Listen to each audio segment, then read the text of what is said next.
Olá, estamos começando o 5º debate do 6º Encontro Internacional EducaRede e o tema desse debate é Desafios da Mobilidade, o uso de tablets, celulares e computadores na educação. E hoje eu sou o Wagner Merige, eu sou gestor do projeto Minha Vida Mobile, MVMob, e a gente está aqui hoje com o professor Edinho dos Santos, professor, pesquisador, a Renata Aquino, que também é pesquisadora e editora do blog da UCA-ESP e, UCA-USP, SP, e a Lorena Vitini, que é parceira da Fundação Telefônica e também produtora desse evento. E a gente, então, é o seguinte, a gente vai debater hoje os desafios da mobilidade. Todos nós aqui trabalhamos já com a educação, com equipamentos e novas tecnologias na educação, mas antes da gente partir para o debate propriamente dito, eu queria que cada um dos nossos presentes aqui se apresentasse, contasse um pouquinho da sua história. Professor? Bom, eu sou o Edson Nascimento, conhecido por Edinho, sou professor dinamizador do projeto Aula Fundação Telefônica e já trabalho com a utilização desses equipamentos em aula desde 2008. Certamente nós temos alguns professores do projeto Aula Fundação Telefônica acompanhando, e aí, ao mesmo tempo, a gente tem uma atividade paralela que é o Twitter Encontro, mais uma ferramenta utilizada na educação aí que a gente tem trabalhado. Renata. Eu sou Renata Aquino, sou pesquisadora da PUC São Paulo, do doutorado em Educação Currículo, e sou editora do blog do projeto Um Computador por Aluno, o projeto UCA, em São Paulo. Então, é o blog UCA-SP, que une as ações da PUC, São Paulo, USP e Unicamp no projeto UCA no Estado. Sou formadora também aqui em São Paulo, da Escola Professor Antônio Carlos Ferreira Nobre e também editora do Web Currículo, que é o blog da linha de pesquisas em tecnologia na educação na PUC. Então, aproveitando, quero convidar todos vocês que estão aí do outro lado para participarem com a gente do fórum. O endereço está aparecendo aí na tela. São bem-vindos colocações, perguntas, ideias para a gente incrementar o nosso debate aqui. E também vocês podem participar pelo Twitter, está aparecendo aí na tela também. Mandem perguntas para a gente, coloquem suas experiências na sala de aula, com seus alunos, com seus colegas de profissão, para a gente ter um debate aqui mais rico. E, aproveitando, eu gostaria de me apresentar também. Eu sou Wagner Merige, sou jornalista e arte educador. Eu sou gestor do projeto Minha Vida Mobile, que capacita estudantes e educadores para produzir conteúdo audiovisual com celulares. A gente já atua aí em pelo menos 4 estados, em escolas públicas, já passamos por escolas públicas de mais de 50 municípios, sempre com essa proposta de ressignificar o celular de um vilão na sala de aula para um aliado do processo pedagógico. E eu vou colocar a primeira questão para todos vocês pensarem com a gente aqui. Quem é a favor e quem é contra os equipamentos novos, as novas tecnologias na sala de aula? Bom, acho que aqui a gente vai divergir pouco, mas a princípio sempre a favor. É evidente que precisa contextualizar, precisa ter um objetivo e precisa estar focado na aprendizagem. Então, os equipamentos são sempre ferramentas e sempre bem-vindas, desde que se tenha um objetivo para ser trabalhado. Renata. É interessante, porque é difícil achar quem é contra as tecnologias na sala de aula hoje em dia.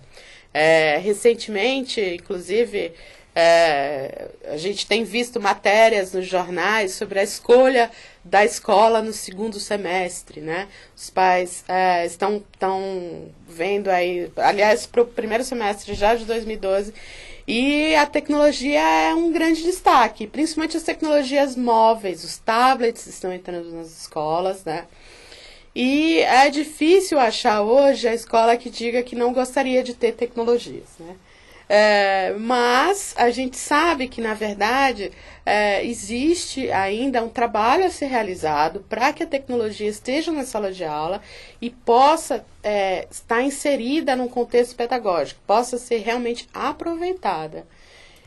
Então, eu acho que assim, dificilmente a gente vai achar a turma do contra, digamos assim, né? Aquele que realmente se declara contra as tecnologias.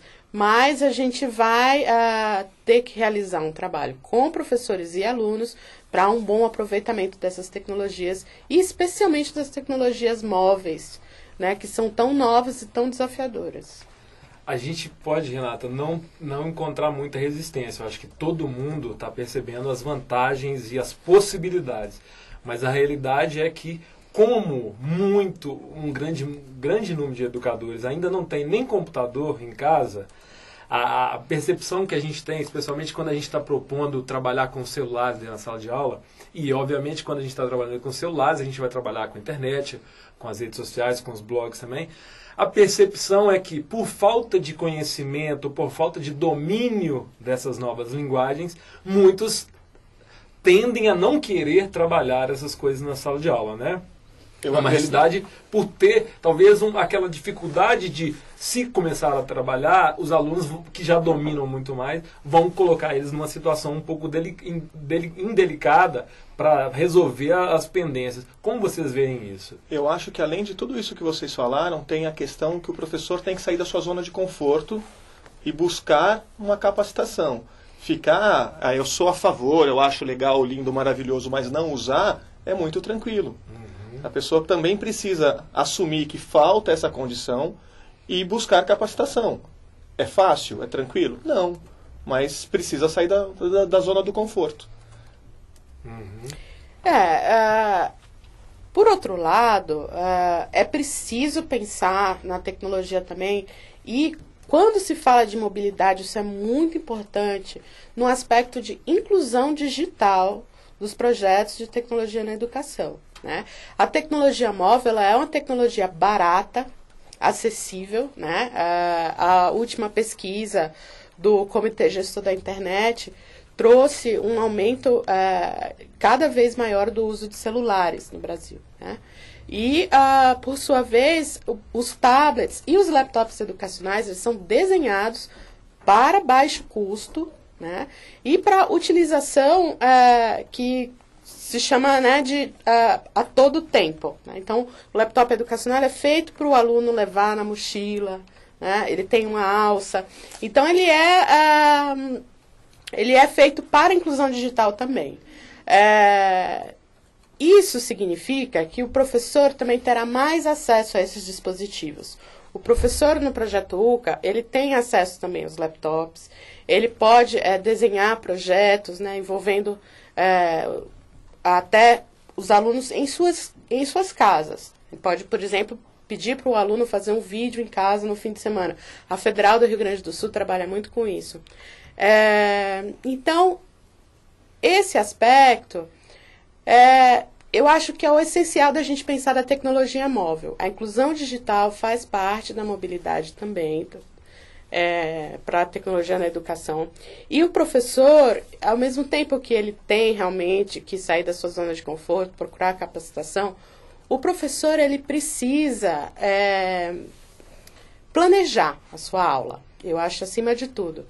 E ter apoio, porque é muito fácil também chegar com um projeto para o professor. Agora vamos usar tecnologia na sala, agora vamos usar tablets, por exemplo. Muitas escolas, inclusive particulares, cometem esse erro, né, no procedimento. O que acontece? Vamos agora utilizar tecnologia, vamos comprar equipamentos sofisticadíssimos e os professores têm que utilizar em um mês, né? E não é pensado, não é dado uma formação, não é dado nem mesmo a oportunidade do professor ter uma interferência nesse processo de escolha, né? E isso não é fácil, né? No dia a dia do professor, ele já tem um currículo a seguir. Na PUC a gente trabalha com um web currículo, né? O currículo integrado às tecnologias, e ele passa a ter mundos opostos. A tecnologia é uma aula estanque no horário, e o currículo que ele tem que desenvolver é outro, né? Não tem nada a ver que integrar o currículo, né? Interfacear ele com essas tecnologias. Exatamente. Né? Outro desafio que eu penso também, que é real, é que em muitas escolas os computadores, a internet até chegou, mas ainda existem muitos casos onde os computadores não foram instalados, né? Como que vocês veem essa realidade, assim, de ter, até os equipamentos chegaram, mas não foram instalados, não estão disponíveis para uso? Vocês encontram essa realidade muito por aí? Realidade? A gente tem uma coisa que a gente chama da política da chave, né? Ter o equipamento na escola não significa que o equipamento vá ser utilizado, porque você tem que passar por uma figura fundamental na educação, que é o gestor. O coordenador, o diretor de uma escola, ele é tão parceiro do aluno quanto o professor, né? Então, ele também tem que estar inserido nesse processo. A PUC trabalhou durante muito tempo com o projeto Gestão Escolar e Tecnologias, que justamente preparava essa figura, que é o diretor da escola, o coordenador, a lidar com as tecnologias, a gerenciar essa distribuição das tecnologias, para que também não se criasse o currículo separado das tecnologias, né? Um procedimento também que acontece bastante nas escolas é criar uma espécie de escola instrucional. É uma escola que ela cria lá um momento em que o aluno tem acesso só ao Word, ao Excel, e ele tem só ferramentas básicas da tecnologia para um trabalho quase que, assim, muito pouco criativo, quase que autômato, né? E isso é totalmente diferente da missão da escola, da ideia da escola produtora do conhecimento, né? Então, nós precisamos voltar a trazer a criticidade, a criatividade para o uso de tecnologias na escola. E isso é feito também com um gestor atuante que não simplesmente tranque os computadores, retire do dia a dia da escola, crie uma espécie de capítulo extra, né, para esse uso. E aprenda a integrar cotidianamente as tecnologias. Isso também é uma tendência nas escolas muito importante, a computação 1 a 1. Trazer os computadores para cada aluno, né? Então, vamos pensar aqui num cenário ideal, cada aluno na sua sala ter o seu computador. E ao mesmo tempo que ele está assistindo a aula, ele interage através do computador. E o professor também tem lá maneiras de trazer as atividades com tecnologias. E aí nós temos as tecnologias da luz interativa, né? Tudo isso precisa ser muito bem pensado. E não só do ponto de vista de gerenciamento das tecnologias, mas de sentido, o que a gente chama de intencionalidade pedagógica. Para você ter esse cenário, você precisa ter usos para esse computador dentro daquela disciplina, daquele conteúdo que está sendo ensinado. Né? Não basta apenas você criar infraestrutura tecnológica. É um pacote completo. Formação do professor, planejamento pedagógico e treinamento, né, dos alunos e professores. Edinho. Eu queria resgatar o que a Renata falou sobre a importância da gestão. Dentro do projeto Aula Fundação Telefônica, onde eu tenho um convívio bastante grande, nós tivemos no início as escolas que tiveram como dinamizador, que é a função do multiplicador, do facilitador do projeto dentro da unidade, as escolas que possuíam um dinamizador, membro da equipe de gestão, ele se desenvolveu de forma mais fácil, mais rápida e mais tranquila. Justamente porque pôde fazer essa ligação entre o conteúdo formal e as novas práticas educativas. Então, a figura do gestor ficou tão importante dentro do projeto Aula Fundação Telefônica que as novas escolas parceiras passaram a ter como indicação a figura do gestor. Ele não é aquele que vai para dentro da sala de aula para o lado operacional com o aluno, mas ele dar a condição para o professor utilizar-se de novas ferramentas. Porque seja qual for a ferramenta, o Classmate, ou o notebook, ou o tablet, ou o celular, eles são sempre ferramentas.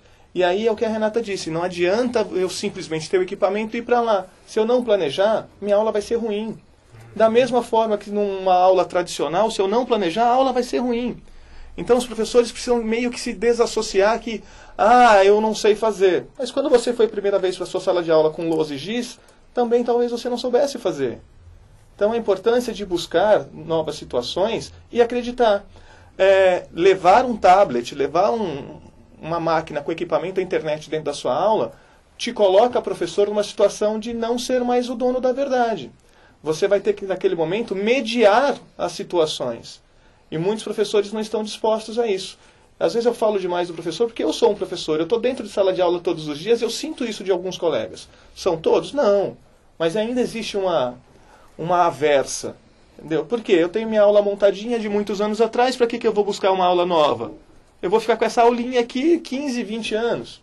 E aí? Só que os alunos já Mas não o teu aluno não é o mesmo. Mais, aí né? você vai reclamar que da questão de disciplina. Uhum. Nós temos relatos dentro do projeto, e aí eu também envolvo o UCA, que eu também colaboro com uma outra entidade, que as aulas que se utilizam desses recursos têm muito menos problemas disciplinares do que uma aula tradicional. Porque tá lidando com linguagens contemporâneas aos jovens de hoje, né? Eu fui um que tive que migrar para a aula digital. Uhum. Eles nasceram nessa situação. Perfeitamente. Essa é a diferença. Eu acho que quando a gente está falando de desafios, a gente está...